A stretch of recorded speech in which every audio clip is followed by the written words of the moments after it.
Selamat datang di channel Lala Belajar Seru. Pernah bingung gak bedanya bank sentral, bank umum, BPR, lalu ada juga asuransi, pegadaian, sampai koperasi? Tenang, kita juga akan pelajari jenis bank dan lembaga keuangan di Indonesia secara runtut dan mudah dipahami. Ada beberapa jenis bank dan lembaga keuangan, diantaranya bank berdasarkan fungsinya. Pertama, bank sentral. Di Indonesia, tugas ini dijalankan oleh Bank Indonesia. Perannya vital, menjaga stabilitas nilai rupiah, kestabilan sektor perbankan, dan sistem keuangan secara keseluruhan. Caranya antara lain melalui kebijakan suku bunga acuan, mengatur jumlah uang beredar, menjaga kelancaran sistem pembayaran, serta mengawasi perbankan agar tetap sehat. Ibaratnya, Bank Indonesia adalah pengatur irama ekonomi nasional. Kedua, bank umum. Inilah bank yang sehari-hari kita temui. Fungsinya menyediakan jasa lalu lintas pembayaran dan layanan untuk masyarakat luas. Menabung, deposito, transfer, kredit atau pinjaman, bahkan layanan valuta asing. Beberapa produk yang sering kita gunakan misalnya tabungan pelajar, kartu ATM, mobile banking, hingga pinjaman usaha mikro. Ketiga, Bank Perkreditan Rakyat atau BPR. Fokusnya melayani kebutuhan masyarakat kecil dan menengah di wilayah tertentu. BPR tidak melayani transaksi giro dan tidak bertransaksi falas, tetapi unggul dalam layanan yang dekat dengan komunitas, tabungan sederhana, dan kredit usaha mikro dengan prosedur yang lebih ringkas. Jadi kalau kamu melihat bank kecil di daerah dengan layanan yang familiar dan akrab, kemungkinan itu BPR. Bank berdasarkan bentuk operasionalnya. Berdasarkan operasional, bank dibedakan menjadi konvensional dan syar'i. Bank konvensional menggunakan sistem bunga. Ketika kamu menabung, kamu mendapat bunga. Ketika meminjam, kamu membayar bunga. Semua diatur oleh ketentuan perbankan umum. Bank syari'i. Sementara itu, bank syari'i menggunakan prinsip syar'i Islam tanpa bunga, namun memakai skema seperti bagi hasil atau margin. Contohnya mudharabah untuk tabungan atau deposito bagi hasil, murabaha untuk pembiayaan pembelian barang dengan margin, musyarakah untuk persekuan modal, ijarah untuk sewa. Tujuannya memastikan transaksi adil, transparan, dan bebas riba sesuai kaidah syar'i. Bank berdasarkan kepemilikannya. Dari sisi kepemilikan, bank dapat berupa bank pemerintah, saham mayoritas dimiliki negara, fokusnya mendukung program pembangunan dan layanan publik. Bank swasta nasional, dimiliki pihak swasta di Indonesia, kompetitif dan inovatif dalam layanan. Bank asing dimiliki pihak dari luar negeri yang membuka cabang atau anak perusahaan di Indonesia, membawa pengalaman global ke pasar domestik. Masing-masing tetap berada di bawah regulasi perbankan nasional agar sehat dan melindungi nasabah. Lembaga keuangan bukan bank. Selain bank, ada lembaga keuangan bukan bank atau LKBB. Secara garis besar, LKBB menghimpun dana masyarakat secara langsung ataupun tidak langsung, lalu menyalurkannya ke pembiayaan atau memberi jasa perlindungan keuangan. Mari kita kenali satu persatu. Perusahaan sewa guna leasing.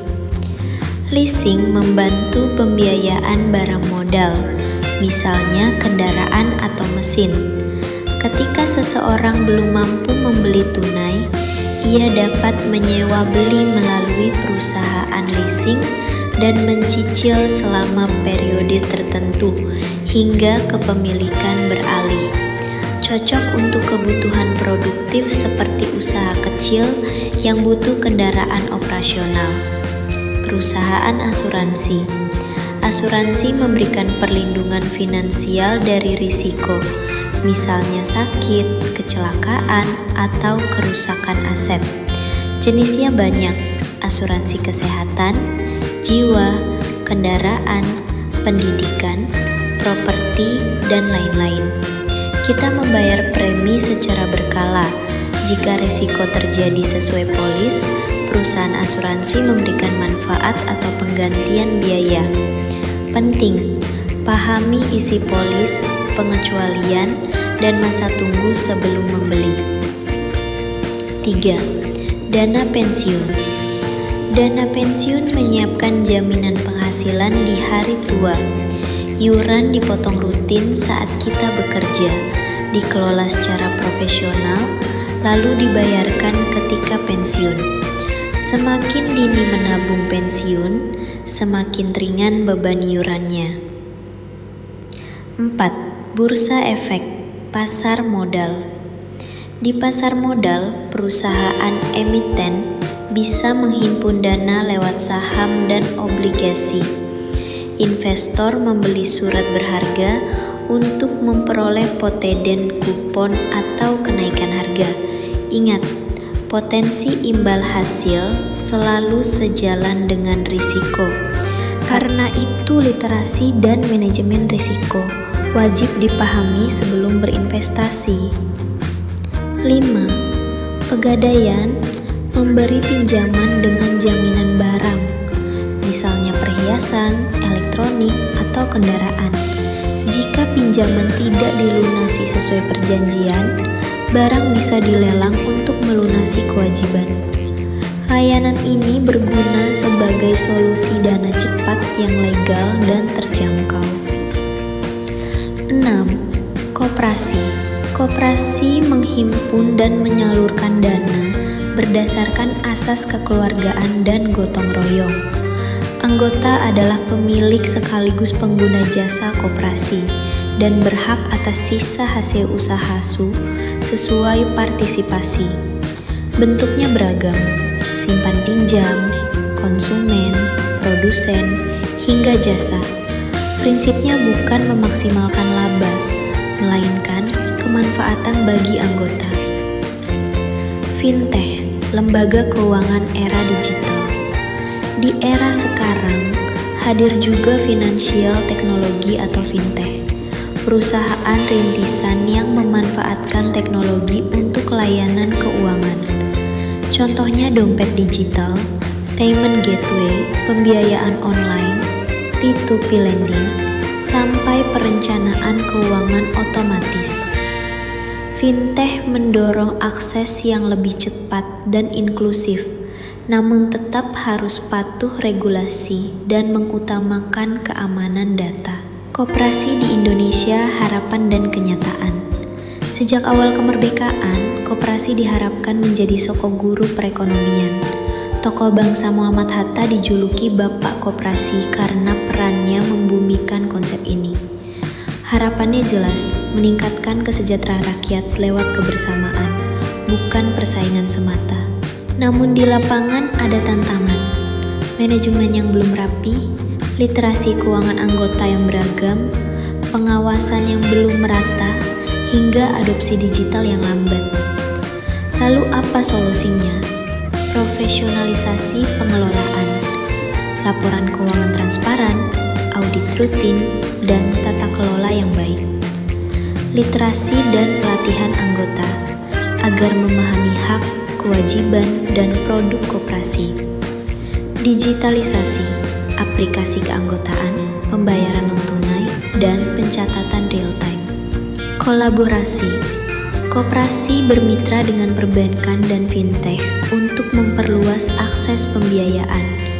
Jika 4 hal ini berjalan, koperasi bisa kembali menjadi motor ekonomi rakyat, kuat, akuntabel, dan relevan di era digital.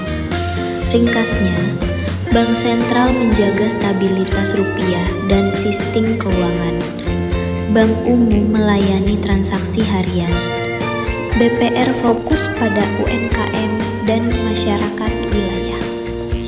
Operasional bank ada yang konvensional, yang kan bunga, dan syariah yang kan bagi hasil.